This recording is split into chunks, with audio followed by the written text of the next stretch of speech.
আসসালামু আলাইকুম। প্রিয় ভাই ও বোনেরা, আমার কাছের এবং দূরের সবাইকে জানাচ্ছি আমার অন্তরের অন্তরস্থল থেকে অনেক ভালোবাসা।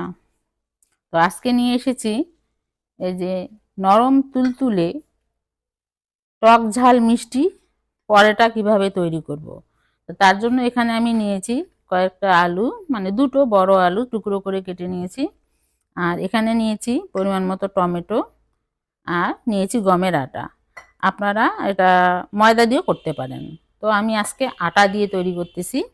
তো কিভাবে তৈরি করতেছি প্রথম থেকে শেষ পর্যন্ত আমার ভিডিওটা দেখবেন, আর একটা লাইক দিয়ে দেখা শুরু করবেন। আর ভিডিওতে আজে বাজে কথা লিখবেন না, ভিডিও সম্পর্কে কথা লিখবেন। বন্ধু করতে চাই সেটা আপনারা কমিউনিটিতে লিখবেন।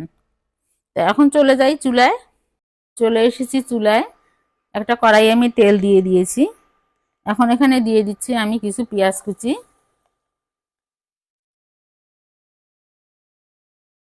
তারপর দিয়ে দিচ্ছি কিছু মরিচ কুচি,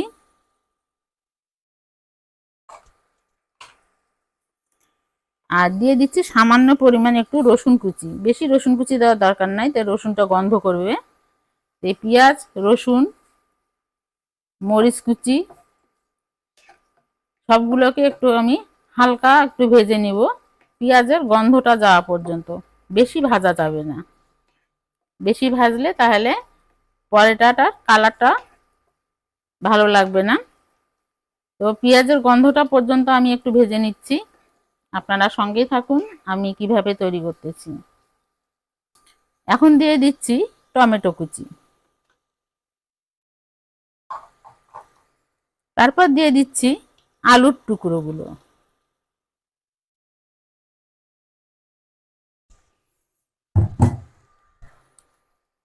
এখন সবগুলো উপকরণ সুন্দর করে মেখে নিচ্ছি।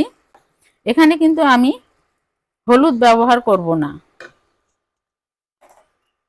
হলুদ ব্যবহার করলে কালারটা ভালো আসবে না। আর দিয়ে দিচ্ছি আমি এখানে পরিমাণ মতো লবণ। আলু টমেটোর জন্য তো লবণটা অবশ্যই দিতে হবে, আর যেহেতু আমি আটা দিব সেহেতু আর একটু লবণ, সেই পরিমাণ মতো আপনারা লবণটা দিবেন। আর আপনারা যে তৈরি করবেন এটা আপনাদের পরিমাণ মতন আপনারা আলু এবং টমেটোটা দেওয়ার চেষ্টা করবেন। দেখতে পাচ্ছেন আমি কিন্তু হলুদ ব্যবহার করিনি। এখন দিয়ে দিচ্ছি, যেহেতু টক ঝাল মিষ্টি তৈরি করব সেহেতু আমি চিনিটা দিয়ে দিচ্ছি পরিমাণ মতো। আপনারাও চিনিটা দিয়ে দিবেন, তাহলে টক ঝাল, টমেটোর একটা টক আছে। আর ঝাল দিয়ে দিলাম, ঝালটা আপনারা আপনাদের মতো করে দিবেন। টক ঝাল মিষ্টি, মিষ্টিটা আপনারা আপনাদের স্বাদ বুঝে দিবেন। তো এখন আমি এই টমেটো, আলু এবং পেঁয়াজ, মরিচ সবগুলো উপকরণ সুন্দর করে একটু কষিয়ে নিব। আলু দেখেন আমার কষানো হয়ে গেছে, টমেটো টমেটো সব আলুটা সিদ্ধ হয়ে গেছে। আলুটা কিন্তু সিদ্ধ করে নিতে হবে পুরোপুরি, তাহলে ভালো হবে। একদম সিদ্ধ হয়ে গেছে আলুটা, দেখতে পাচ্ছেন তেলও ছেড়ে দিয়েছে। এভাবে টমেটো আলুটা সুন্দর করে কষিয়ে নিতে হবে। এখন আমি দিয়ে দিচ্ছি এখানে পরিমাণ মতো পানি। আমি গরম পানি ব্যবহার করতেছি, আপনারা চাইলে কাঁচা পানিটা ব্যবহার করতে পারেন। আর এখন দিয়ে দিচ্ছি এখানে ধনিয়া পাতা কুচি।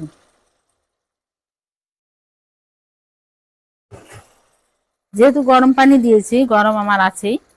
এখন আমি এই পর্যায়ে দিয়ে দিব আটা।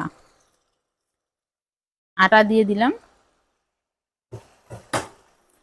আটাটা দিয়ে সুন্দর করে মেখে নিতে হবে, একটা ডো তৈরি করতে হবে এই আটাটা দিয়ে। সুন্দর একটা ডো তৈরি হয়ে গেছে আমার। দেখেন কড়াই থেকে নিজের থেকে উঠে আসতেছে, দেখতে পাচ্ছেন। এখন আমি একটা প্লেটে ঢেলে ঠান্ডা করে নিব। আমি একটা প্লেটে ঢেলে নিয়েছি, এখন একটু ঠান্ডা হয়ে গেছে। এখন হাত দিয়ে সুন্দর করে বেশ সময় নিয়ে এভাবে এভাবে আলুর ডোটাকে এবং আটার ডোটাকে আলুগুলো সহ সুন্দর করে মেখে নিতে হবে, যাতে আলুর টুকরোগুলো বোঝা না যায়। দেখেন আলুগুলো কিন্তু সুন্দর সিদ্ধ হয়ে গেছে, যাতে বোঝা না যায় সেভাবে আপনাকে এভাবে এভাবে সময় নিয়ে একটু ডোটাকে সুন্দর করে মুথে নিতে হবে। দেখেন আটাটা আমি সুন্দর করে বেলে লেচি করে নিয়েছি। এখন এই লেচিগুলো থেকে আমি পরোটা তৈরি করব। তো আপনারা সঙ্গে থাকেন। রুটিটা আমার বেলা হয়ে গেছে, আমি কিছুই ব্যবহার করতেছি না। হ্যাঁ, এখন পরোটা যেভাবে আমরা শেপ দেই সেই পরোটার শেপে আমি ভাঁজ করে নিচ্ছি, দেখতে পাচ্ছেন।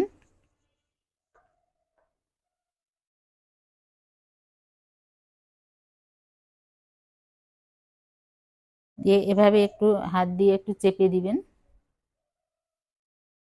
তাহলে সুন্দর একটা শেপ আসবে।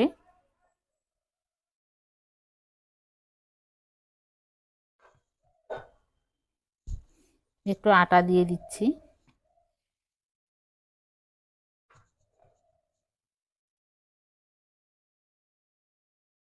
দেখতে পাচ্ছেন আমি কিভাবে বেলতেছি, এভাবে বেলে নেওয়ার চেষ্টা করবেন।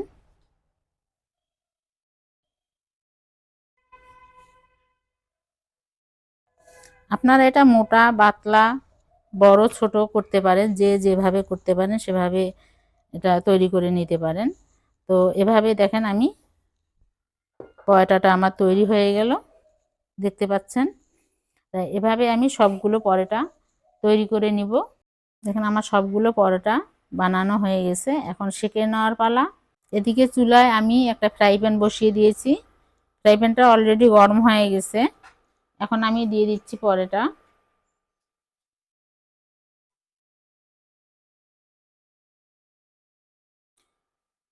পরোটাটা দিয়ে উল্টে পাল্টে সুন্দর করে ভেজে নিতে হবে।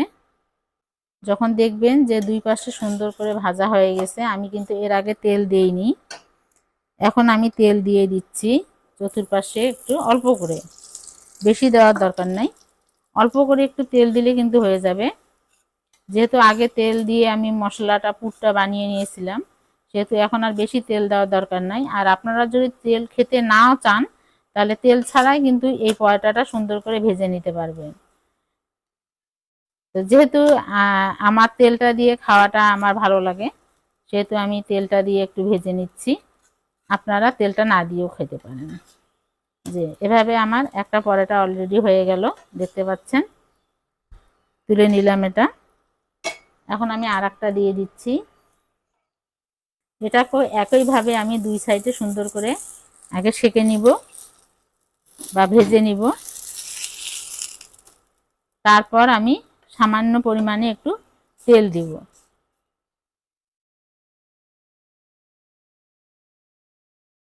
আপনাদের সুবিধার জন্য দেখাচ্ছি আর কি, যাতে আপনাদের সুবিধা হয়, নতুন গৃহিণীদের জন্য সুবিধা হয়।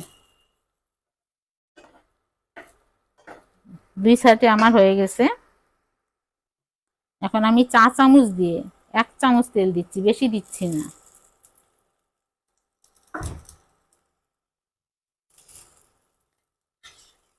চা চামচের 1 চামচ তেল দিয়ে সুন্দর করে এভাবে ভেজে নিতে হবে।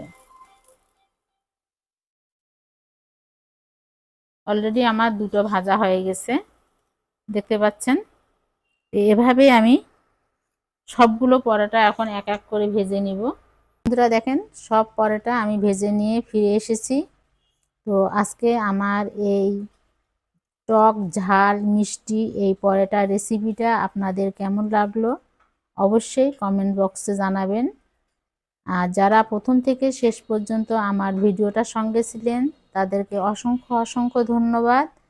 আজকের মতো আল্লাহ হাফেজ, আসসালামু আলাইকুম।